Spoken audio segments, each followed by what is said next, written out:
जिंदा रहूं, नमाज पढ़ता रहूं और ज़कात देता रहूं, नमाज पढ़ता रहूं और ज़कात देता रहूं। ईसा अलैहिस्सलाम के ऊपर भी नमाज फर्ज थी, जिस नमाज को हम बड़ी आसानी के साथ छोड़ देते हैं, जिस नमाज को हम बड़ी आसानी के साथ छोड़ देते हैं।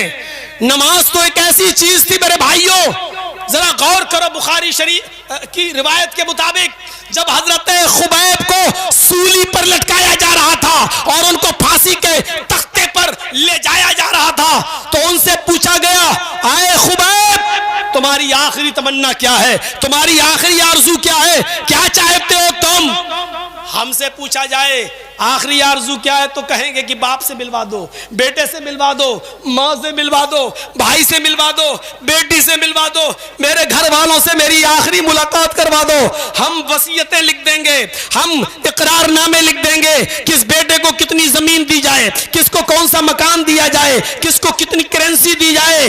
हम जब आखिरी तमन्ना पूछी जाए तो ये सारी चीजें पूछेंगे। हजरत खुबैब से जब पूछा गया तो मैं तख्तेदार पर लटकाया जा रहा है, फांसी के फंदे के करीब तुम्हें ले जाया जा रहा है, आज तुम्हें फांसी दे दी जाएगी। आए खुबैब बताओ तुम्हारी आखिरी आरज़ू क्या है, आए खुबैब बताओ तुम्हारी आखिरी तमन्ना क्या है। इसको थोड़ा हटा लीजिए, कुरान है। तुम्हारी आखिरी आरज़ू क्या है, तुम्हारी आखिरी तमन्ना क्या है, तुम्हारी आखिरी आरज़ू और आखिरी तमन्ना क्या है? हजरत खुबैब रज़ी अल्लाह ताला अन्हु जवाब देते हैं, मेरी आखिरी आरज़ू अगर पूरी करना चाहते हो तो एक एहसान मेरे ऊपर कर दो, और वो एहसान ये है कि मुझे 2 रकात नमाज पढ़ने की मोहलत दे दो। 2 रकात नमाज पढ़ने के बाद मुझे तख्तेदार पे लटका देना। ओ लोगो, मेरे साथियों, आए नीमा वालों और नीमा के इस जलसे में ठाटे मारता हुआ लोगों का ये समंदर सुनो मेरे साथियों, आज हम अपनी आरज़ू और तमन्नाओं को देखें। जेल से निकलने के बाद हमने कल ईमान से अपनी बात को शुरू किया है, आज नमाज से हम अपनी तकरीर को शुरू कर रहे हैं, क्योंकि बुनियादी तौर पर यही 2 चीजें, ईमान और नमाज। ईमान का लाजिमा नमाज है, नमाज का लाजिमा ईमान है। ईमान अगर है और नमाज नहीं तो बेकार। जैसे सूरज का लाजिमा रोशनी है, रोशनी का लाजिमा सूरज है। सूरज अगर निकलेगा तो रोशनी होगी, अगर कहीं रोशनी है तो इसका मतलब यह है कि सूरज निकला हुआ है। आग जहां जल रही है तो इसका मतलब यह है कि हरारत है, गर्मी होगी। अगर हरारत कहीं हमें महसूस हो रही है तो इसका मतलब यह है कि आग भी कहीं जल रही है। अगर हरारत है तो आग भी है, अगर रोशनी है तो इसका मतलब यह कि सूरज भी है। अगर ईमान हमारे अंदर है तो नमाज जरूरी है, अगर ईमान नहीं है, अगर सूरज नहीं है तो रोशनी नहीं है, आग नहीं है तो हरारत भी नहीं है, अगर ईमान नहीं है तो नमाज भी हमारे अंदर नहीं है। एक बात बहुत गौर से सुन लो, बहुत ही अच्छी मिसाल से मैंने समझाया है कि नमाज का लाजिमा, ईमान का लाजिमा नमाज है। जैसे सूरज का लाजिमा रोशनी है, सूरज अगर हमें दिखाई दे रहा है तो उसकी रोशनी जमीन पर हमें जरूर दिखाई देगी। अगर जमीन पर हमें रोशनी दिखाई दे रही है तो इसका मतलब यह है कि आसमान पर सूरज निकला हुआ है। अगर कहीं हमें तपिश महसूस हो रही है, गर्मी लग रही है, तो इसका मतलब यह है कि आग जल रही है। आग जलेगी तो गर्मी लगेगी, आग जलेगी तो हरारत होगी। अगर हरारत हो रही है तो इसका मतलब आग जल रही है। आग है तो हरारत है, सूरज है तो रोशनी है। इसी तरीके से अगर हमारे अंदर ईमान है तो नमाज भी है। ऐसा हो ही नहीं सकता कि हमारे अंदर ईमान तो हो लेकिन हम अल्लाह के घर में आकर रुकू ना कर सके, सजदा ना कर सके और अल्लाह के सामने खड़े ना हो सके। कयाम, रुकू और सजदे से हम गाफिल रहे, वो बंदा मोमिन हो ही नहीं सकता जो नमाज से दूर हो। अगर ईमान है तो नमाज भी होगी, और अगर ईमान नहीं है तो नमाज भी नहीं होगी। ये लाज़िमा है उसका। वही ईसा अलैहिस्सलाम ने कहा था कि मुझे हुक्म दिया गया जब तक मैं जिंदा रहूं नमाज पढ़ता रहूं और ज़कात देता रहूं। हजरत हुज़ैफा ने वही कहा कि मुझे 2 रकात नमाज पढ़ने की मोहलत दे दो।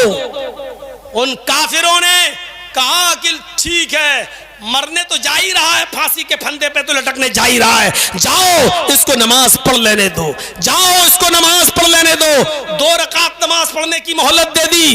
हजरत हुज़ैफा ने जल्दी से अल्लाहु अकबर कहा और छोटी छोटी सी सूरतें पढ़कर हल्की सी 2 रकातें पढ़ ली और सलाम फेर कर फांसी के फंदे के करीब चले गए, रस्सी को अपने गले में डालने लगे और फरमाया, लोगों, मैंने मैंने हल्की रकात इसलिए पढ़ी है, 2 रकात मुख्तसर इसलिए पढ़ी है ताकि तुम ये ना समझो कि खुबैब मौत के डर से नमाज लंबी कर रहा है, मौत के डर से नमाज लंबी कर रहा है। बताना ये चाहता हूं कि जब नमाज से प्यार हो जाए और मोहब्बत किसी को हो जाए तो आखिरी वक्त में भी वो अपने घर वालों से नहीं मिलना चाहता है, वो चाहता है कि अब तो रब से मुलाकात का वक्त है तो क्यों ना उससे कुछ गुफ्तगू कर लें, उसके पास जाना है तो उससे मुनाजात कर ले, उससे गुफ्तगू कर ले, उससे बातें कर ले। नमाज में बंदा जब तक होता है वो अपने रब से बातें ही तो करता है, वो अपने रब से सरगोशी ही तो करता है।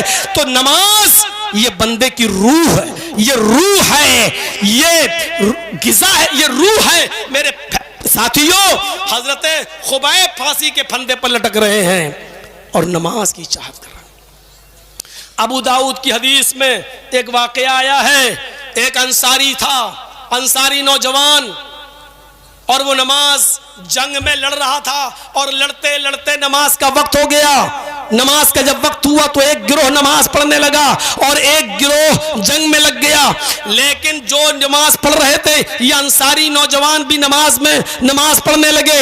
ये अंसारी नौजवान जब नमाज पढ़ने लगा तो किसी काफिर का तीर इनके सीने में लग गया, किसी काफिर का तीर इनके सीने के अंदर पैबस्त हो गया।